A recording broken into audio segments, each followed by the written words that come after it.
तो class 9th का हम लोग जो मैथमेटिक्स का क्वेश्चन सॉल्व कर रहे थे 7.3 का, आज हम लोग क्वेश्चन 2 और 3 को सॉल्व करने वाले हैं।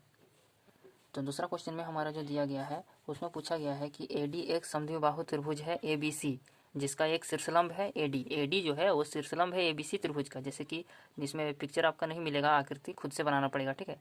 तो मैंने जैसे कि बनाया है ABC। अब आप जो नाम है ABC, मतलब नाम आप कहीं भी दे सकते, कोई दिक्कत नहीं, लेकिन उसके आधार पर फिर जहाँ पर आपका A लिखोगे ना, वहीं से आपका शीर्षलंब गिरेगा सीधा दूसरे भुजा पर। यदि आप यहाँ A लिखोगे तो यहाँ से शीर्षलंब यहाँ गिरेगा, ठीक है। यहाँ पर A लिखोगे तो यहाँ से यहाँ शीर्षलंब गिरेगा, यहाँ D होगा। अब इसमें क्या बोला गया है कि AD जो है वो रेखाखंड BC को समद्विभाजित करता है, यानी कि AD जो रेखाखंड है वो इस भुजा BC का मिड पॉइंट में है, बीच में है, इसलिए इसको दो बराबर भागों में बांट रहा है। वही हमको दिखाना है, ठीक है। वो दिया नहीं है, वो हमें लाना है त्रिभुज को सर्वांग करके। और दूसरा में हमें पूछा कि AD ही जो है वो कौन है, हमारा एंगल ये जो है उसको दो बराबर भागों में समद्विभाजित कर रहा है, यानी कि बांट रहा है। यहाँ पर ए एंगल है, ये वाला एंगल और ये वाला एंगल, ये दोनों बराबर है, ये हमें सिद्ध करना है, ठीक है। और ये दोनों भुजा बराबर, ये दोनों। तो हमें इसमें दिया है कि एक समद्विबाहु त्रिभुज है, वही लिखेंगे कि ABC एक समद्विबाहु त्रिभुज है।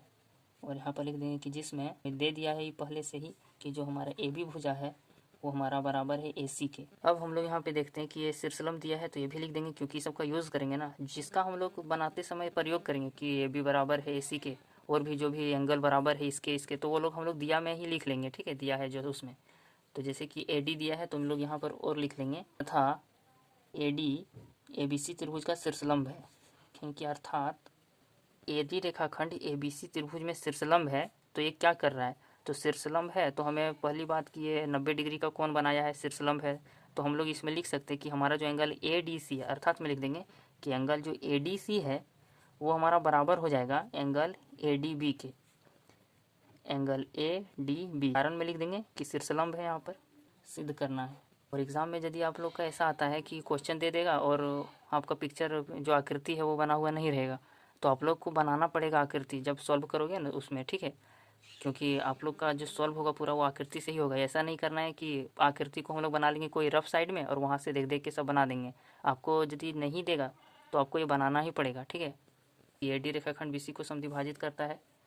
और दूसरा में बोला है कि AD कोण A को समद्विभाजित करता है। प्रमाण लिखेंगे प्रमाण में कि त्रिभुज ADB तथा ADC में कि ADB ये हमारा इसमें राइट एंगल एक ठो दिया है, तो RHS इसमें हम लोग लगा सकते हैं। लेकिन RHS सर्वांग समता नियम का क्या क्या रहना जरूरी है, एक तो राइट एंगल यानी 90 डिग्री रहना चाहिए, फिर एक तो H यानी हाइपोटेनस जो है वो आपको बराबर होना चाहिए दूसरे त्रिभुज के, जिसका आपको सर्वांगसम करना है आपस में उसका। और एक तो हमारा साइड RHS, तो S मतलब साइड, कोई एक साइड हमारा बराबर होना चाहिए। तो हमारा ये जो AD है ये उभयनिष्ठ है, ये दीवार के जैसा है ना, तो ये भी त्रिभुज में आएगा और ये भी त्रिभुज में आएगा। ये एंगल ADB जो है वो हमारा बराबर हो जाएगा एंगल ADC के। ADB और ADC शीर्षलंब है, दिया गया है, तो हम लोग यहाँ लिख देंगे कि दिया है। अब हम लोग इसमें लेंगे H यानी हाइपोटेनस, तो वो हमारा हो जाएगा AB और AC, यहाँ पर AC लिखा हुआ है, तो AB और AC बराबर हो जाएगा। तो हम लोग अब यहाँ लिखेंगे कि AB बराबर हो जाएगा AC के। ये हमारा दिया गया है क्वेश्चन में पहले से ही, समद्विबाहु त्रिभुज है इसलिए AD हमारा बराबर है AD के, क्योंकि ये उभयनिष्ठ है। अतः RHS सर्वांग समता नियम से त्रिभुज ADB सर्वांगसम है त्रिभुज ADC के, ये सब सर्वांगसम है।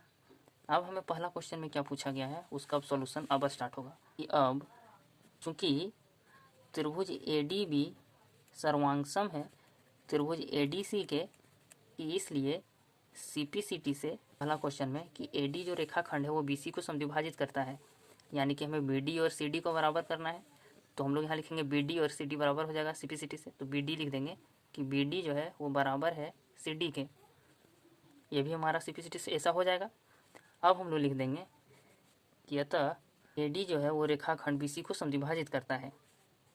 आशा करते हैं यहाँ तक आप लोग को समझ में आ गया होगा। अब हम लोग जो दूसरा क्वेश्चन को सॉल्व करने वाले हैं, अभी हम लोगों ने पहला क्वेश्चन सॉल्व किया है, ठीक है। अब हम लोग दूसरा क्वेश्चन सॉल्व करते हैं। यहाँ पर क्या बोला है कि AD कोण A को समद्विभाजित करता है, तो हम लोग क्या लिखेंगे कि हम लोग यहाँ लिख देंगे कि पुनः चूँकि हमारा त्रिभुज जो है ADB ये हमारा सर्वांगसम है त्रिभुज ADC के, ये सर्वांगसम है, इसलिए यहाँ पर भी CPCT लगाएंगे। CPCT से हमारा जो एंगल है इसमें हमें सिद्ध करना है, क्या करना है कि जो AD है AD कोण A को समद्विभाजित करता है, यानी कि हम लोग इसको BAD और CAD लिख सकते हैं। तो हमारा जिसमें BAD है एंगल BAD, पहले हाँ इस पोजीशन में लिए, पहले इस जगह का लिए B, उसके बाद फिर ये फिर D, तो सबसे लास्ट वाला लेंगे C, फिर ये फिर D। तो एंगल BAD वो बराबर हो गया एंगल C, इसलिए कर लेते हैं कि इसलिए BAD और CAD बराबर हो गया। अब लिख देंगे कि इसी तरह अतः AD कोण A को समद्विभाजित करता है।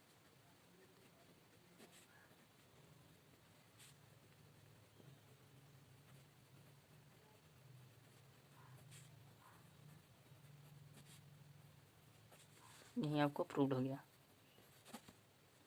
आशा करते हैं आपको समझ में आ गया होगा। क्वेश्चन नंबर 3 में हमें दिया गया है कि एक त्रिभुज है ABC और उसका दो भुजा है AB और BC तथा उसका जो माध्यिका है AM वो दूसरे किसी त्रिभुज के जो भुजा है PQ, QR और माध्यिका PN के बराबर है, और हमें दर्शाना है कि ABM सर्वांगसम है PQN के और कि ABC जो है वो सर्वांगसम है PQR के। तो आशा करते हैं अभी कुछ समझ में आया होगा। नहीं तो हम लोग अब इसको समझना है कैसे, तो वो मैं बताता हूँ। तो हमारा एक त्रिभुज है ABC एक त्रिभुज है, ठीक है।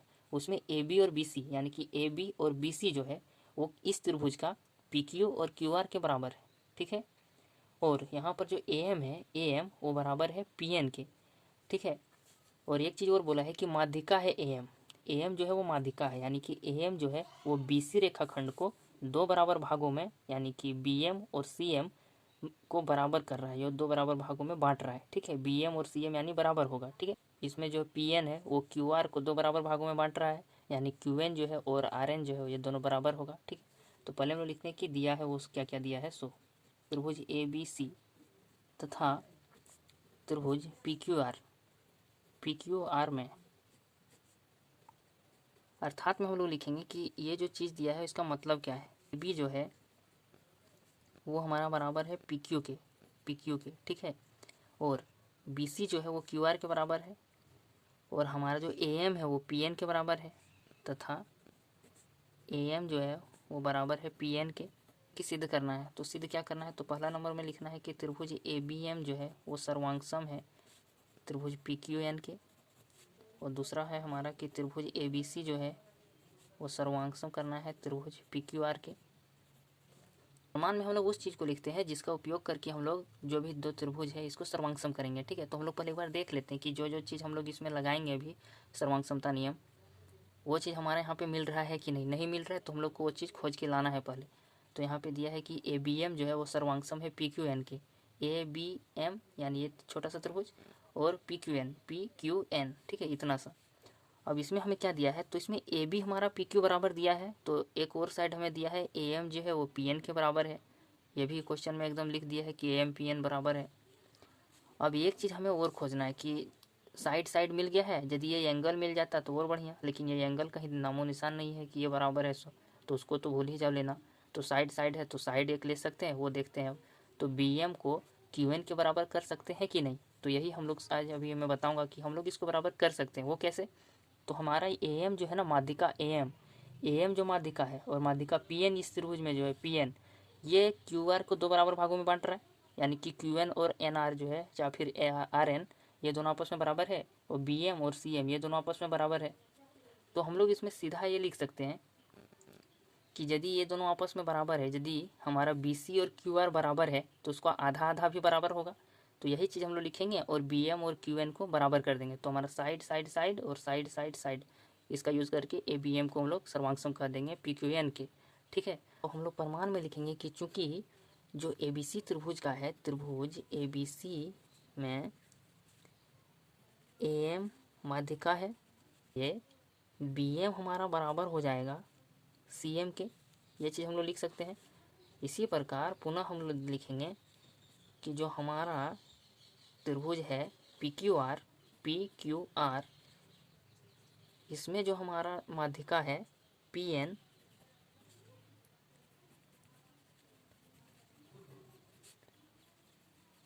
इसलिए इस यदि माध्यिका है तो QN और RN बराबर हो जाएगा, QN बराबर हो जाएगा RN के, ठीक है। आशा करते हैं आप लोगों को समझ में आता है कि माध्यिका है तो इसका मतलब ये चीज़ हो रहा है। अब इसका हम लोग यूज उधर करेंगे, ठीक है। हम लोग लिखेंगे कि प्रश्न से BC बराबर है QR के, BC बराबर है QR के, BC हमारा बराबर है QR के, और BC जो है वो किसके बराबर है, BM प्लस CM। BC जो है वो BM और CM के बराबर है, BM प्लस CM है। और QR जो है वो QN और RN है, QN प्लस RN है। तो इस सब को जोड़ेंगे तो इतना ही आएगा।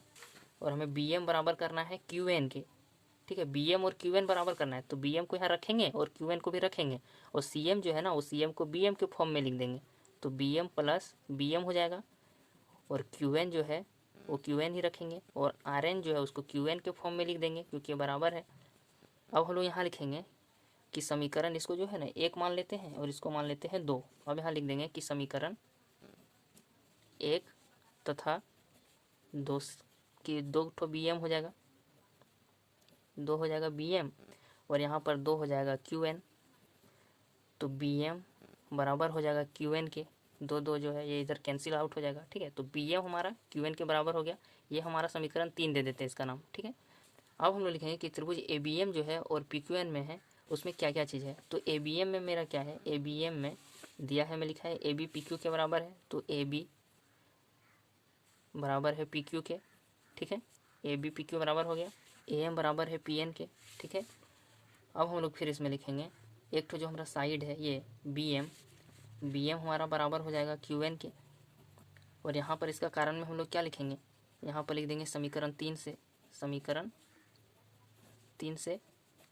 और इस सब का जो कारण है AB और PQ जो बराबर है ये हमारा दिया गया है, ये कारण लिखना बहुत ज़रूरी है, ठीक है। और AM जो है वो PN के बराबर है, AM और PN ये भी हमारा दिया गया है, दिया है। इसलिए हम लोग लिख सकते हैं कि अतः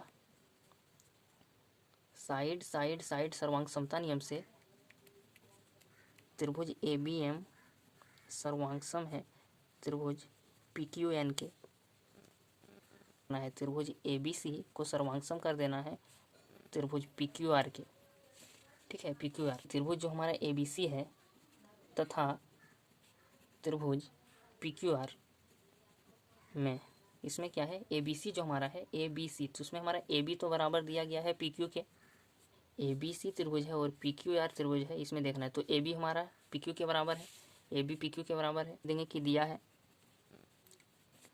और अब हम लोग इसमें जो लगाएंगे साइड एंगल और साइड, तो एंगल जो हमारा लगेगा तो ABM त्रिभुज को हम लोग अभी सर्वांगसम किए हैं तुरंत PQN से, ठीक है। तो हमारा जो ए एंगल है ABM और PQN ये हमारा बराबर हो जाएगा CPCT से, ठीक है। तो हम लोग यहाँ पे लिख देते हैं पहले कि जो हमारा एंगल है AB, तो इसके त्रिभुज के हिसाब से लिखेंगे तो एंगल ABC लिखेंगे, ABC ये बराबर हो जाएगा PQR के, ठीक है, बराबर होगा एंगल PQR के। त्रिभुज ABM जो है वो सर्वांगसम है त्रिभुज PQN के, ये सर्वांगसम है कि नहीं, इसलिए हम लोग लिख देंगे कि CPCT से BM ABM ये हमारा बराबर है एंगल PQN के है। साइड हो गया, एंगल हो गया, फिर हमें एक साइड लेना है, तो BC हमारा है बराबर, BC बराबर है QR के। हम यहाँ पर लिख देंगे कि दिया है, प्रश्न में ही दिया है, ठीक है। अब लिख देंगे कि अतः साइड एंगल साइड सर्वांग समता नियम से त्रिभुज जो है हमारा ABC वो सर्वांगसम हो जाएगा त्रिभुज PQR के, ठीक है, इसके सर्वांगसम हो जाएगा। तो यही हमें सिद्ध करना था, यही हम लोग प्रूफ लिख देंगे, और आशा करते समझ में आ गया होगा। आप लोग को इतना बनाना पड़ेगा, ठीक है।